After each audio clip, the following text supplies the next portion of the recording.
Good morning, friends. So, for this lesson, Youth and the Task Ahead, we have already discussed the entire lesson with the biography of Dr. Karan Singh, the author of the lesson, in the previous two lectures. But today, we will try to understand certain issues relating to the lesson. We will try to understand certain questions which are very essential to understand the lesson further. Let us try to discuss the first question. The question is, describe in brief all the four dimensions in which our youth must equip themselves. This is the most important question, and at the same time, the entire lesson revolves around this particular question.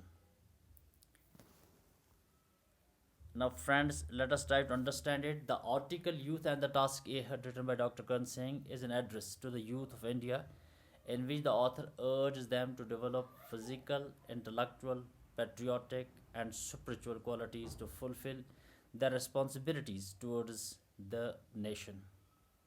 These are basically the four dimensions, and he is talking about all these dimensions in this particular lesson. He says youth must be physically, intellectually, there must be patriotic and spiritual qualities among our youth. For the first dimension, that is physical, the author says that we need a young generation that is physically strong to build a great democracy and defend it from enemies. We need youth with muscles of iron and nerves of steel to work in this tough competition age. Now, the phrase that is highlighted here, we need youth with muscles of iron and nerves of steel to work in this tough competitions. They must be physically strong and they must be mentally sound. This is basically the first dimension he is talking about, the physical dimension. And the second dimension is intellectual.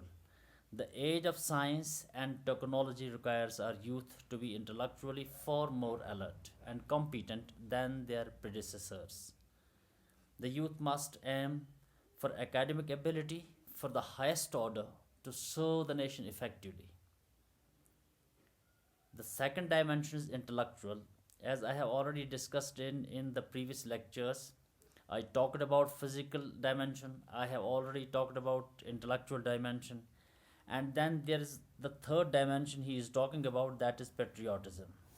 Patriotism is the third dimension. The author refers to that sense of patriotism which goes beyond all narrow mindedness and favoritism. He means deeper patriotism, which transcends all pettiness and creates in our youth a deeper urge for national unity and progress. This alone can eradicate corruption and nepotism and therefore leads to economic development. The third dimension is patriotism. Normally, his definition goes beyond what is normally called patriotism. He is having a deeper meaning for it, and that ultimately what happens, one should not indulge in trivial issues, and there are a number of issues when you have a big country like India, and there is regional issues, there is linguistic issues, there is regional issues, there is sect issues, there may be number of other issues. He simply, according to him, one should not involve oneself in these petty issues. He called them petty issues, and therefore what happens, then a person is considered to be patriotic, and then he is able to eradicate corruption and nepotism and favoritism from its roots. The last dimension is spiritual. The author says that this quality distinguishes human beings from other forms of life on earth. Now, if you talk of spiritual dimension, you can easily understand spiritual dimension is a unique dimension, and it definitely distinguishes from other forms of in on the earth. For example, animals do not have spiritual qualities. It is only humans who have, And then if you talk of birds, you talk of plant kingdom, you talk of other kingdoms as well, you will find this is a unique kingdom, and it is only that particular kingdom that dimension is basically, differentiates from other forms. It brings fearlessness and dynamism in our character, where we can overcome all difficulties. It is the golden thread of unity which keeps us united. And he says, if you see spiritual dimension, it is basically the golden thread, and that keeps us united. That keeps us united. The author wants the youth of India to train themselves in these qualities. Now, in this particular question, he is talking of all the four dimension in detail, and that is basically his discourse with regard to the youth and the task ahead. He is talking in terms of four dimensions, and he urges the youth of India that they should bring all these qualities among themselves. They should inculcate these qualities among themselves, then they are able to defend and safeguard the nation. Another very important issue: what does the author expect from those who belong to the post independent era? Now, what he expects, although we have got freedom in 1947, what he expects, especially from the youth. The author says that all those people who are born in post independence era should not fall into the error of taking our freedom for granted. He says that our predecessors sacrificed their lives to make the country free from foreign rule, but maintenance and strengthening of freedom are rather more difficult and needs a lot of efforts for its attainment. As the youth of any country is its greatest asset, they should take the responsibility to defend freedom. Now, freedom we have already acquired, but the idea is to maintain it, to strengthen it. And that is, his message for the youth, that youth are basically the greatest asset, and they should perform their role. They have a lot of labor, they have a lot of responsibilities upon their shoulders. We need such young men and women who must be deeply committed to the task of safeguarding this great nation. The youth of this nation must have their full faith in the ideals of secularism and democracy. Now, India is that country which is, the plinth of this country lies on secularism and democracy. And what is the role of the entire nation, especially the youth, that they should strengthen the democracy as well as secularism. They should work to strengthen our national integrity and our capacity to resist aggression from enemy. The author expects the youth of India to come forward and take responsibility to make India the world leader. That is what Dr. Karan Singh wants to make, right? Now, another issue: how, according to Dr. Karan Singh, can youth repay their debt to society? Now, another very, very important issue is how youth are able to repay their debt to society. This is especially, the question for educated youth who are from elite class. The author, Dr. Karan Singh, addresses the youth of this nation and urges them to equip themselves in some qualities to serve the nation in an effective manner. He says that we live in a highly competitive age of science and technology and cannot afford the luxury of mediocrity. Everybody cannot afford the luxury of mediocrity. Middle class people, or can be, aristocratic people. If we have to make our country developed, we need to be intellectually far more alert and competent in today's age, right? In a country like India, where a large number of children do not get opportunity to receive even primary education, those who are going to schools, colleges and universities from an elite group. He calls the people who are going to schools, colleges and university are basically from an elite group, and they have, they have to perform their role. There are a number of people in the entire country who are not able to go to schools. And what is the job of the elite group? That elite group should perform its role. It is the debt of society upon them, and it is basically the debt of society upon the elite group. So they must repay their debt by not wasting a single moment of academic life in fruitless and meaningful pursuits. They should not indulge themselves in party politics and other, meaningless activities. They should perform their role in order to provide education to to those children who are not in a position to go to schools, or who are not in a position to go colleges and universities. They should only aim at the academic ability of the highest order, so that they must serve the nation effectively in their respective fields. Now, another question is, how can NCC, National Cadet Corps, help in making youth physically strong? Now, this is, how you are able to make your physical strength. Dr. Karan Singh lays emphasis on the significance of physical fitness and strength for youth in this tough competitive age. He says that today we need with muscles of iron and nerves of steel. You should be mentally strong, and you should be physically strong as well. To achieve physical fitness and strength, what we have to do, our youth must undertake physical training and develop physical fitness to the maximum extent possible. Not only those who are planning to join defense forces needs physical fitness and strength, but also others who plan to make their career in different fields must acquire physical ability.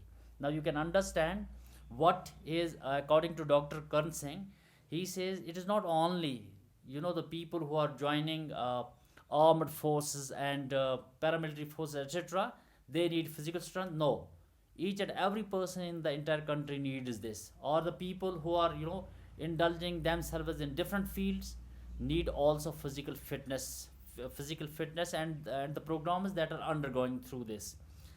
In this context, what is important, National Cadet Corps, NCC, and other physical fitness schemes, like, for example, you have yogas, you have other athletic programs, etc., are playing a significant role in making our youth physically strong. The government keeps provision in budget for fitness programs. These organizations not only train our youth in physical fitness, but also inculcate discipline and teamsmanship in them.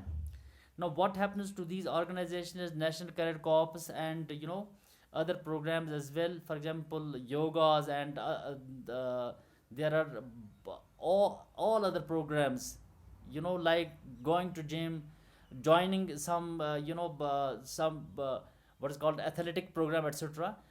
The the youth of the country becomes physically strong, and at the same time they learn teamsmanship, they learn discipline, etc. That's what Dr. Karan Singh needs, that youth must be physically strong, but at the same time they should be more disciplined and cooperative.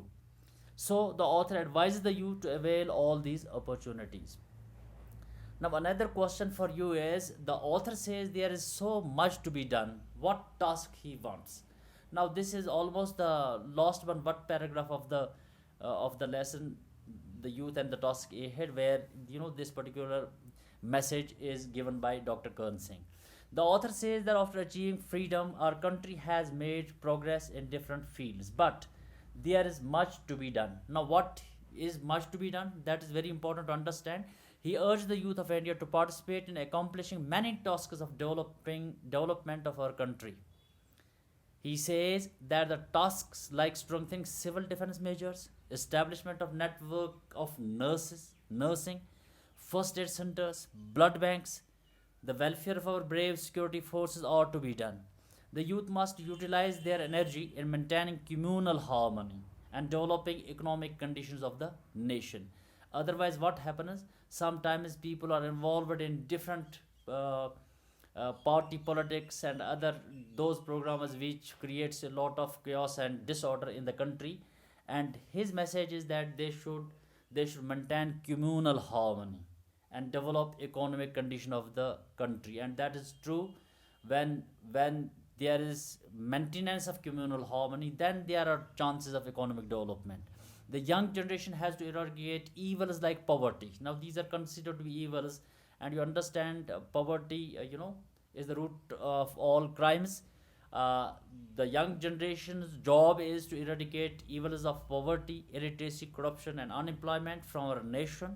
For the achievement of all these tasks, the author urged the youth of India to participate in the task of nation building. Right? Now, one more question is, what should youth to do become intellectually fit? How youth will become intellectually fit? Now, that is another question, and that is the second dimension in the lesson. The author says that in this age of science and technology, we cannot afford the luxury of mediocrity. If we want to make progress in order to stand proud into competitive world, the youth needs to be intellectually competent and able to compete in their respective fields. That means, youth should be equipped with all these things. For this, they should aim at the academic ability of the highest order. They must focus on achieving distinction in their respective fields, of study. They must not waste a single moment of academic life in pursuits and in fruitless and meaningless pursuits. By meaningless pursuits and fruitless pursuits, what he mean? He means that students must not involve themselves in party politics and in narrow issues and very trivial and petty issues. They should come above all these things, and they should work for the nation. That is what he wants. They should get academic ability in order to move forward. Another question is, what does the author mean by patriotism? Now, this is very important question, because normally what happens, patriotism has a very different meaning for other people. The author wants the youth of this nation to equip themselves in understanding and embracing patriotism. He does not give the routine meaning of patriotism, but says that it is the deeper sense which goes beyond all narrow mindedness and favoritism. The real patriotism instill idealism in our youth, which needed to remove corruption and other social evils from our country. Patriotism creates a deep urge for national unity and progress in our youth. Why is it necessary for a youth to become spiritually strong? Spiritually, the author says that spirituality is the quality that distinguishes humans from other forms of life on the earth. It brings fearlessness and dynamism in our character. It helps us to overcome all difficulties. The author says that it is necessary for our youth to be spiritually strong so that they can defend our country and national integrity. They says that the youth must have firm belief on the golden thread of unity which runs through all the religions and from which we all ultimately derive power and sustenance. It raises it raises the dignity of individual and gives us the courage to fight our freedom and integrity with undying courage and wisdom without hatred. Now, if you talk of spiritualism, you can easily understand it's in other words purgation. It is to purify your soul. When you are purifying your soul, you don't involve yourself in petty issues and in issues like you know trivialism, or you can say exclusivism. You are simply working for your country. That is what he wants to ask to the youth of the country. For today it is enough. We will be meeting you in the next lesson. Goodbye. In the next issue rather. Goodbye till then. Goodbye. May God bless you.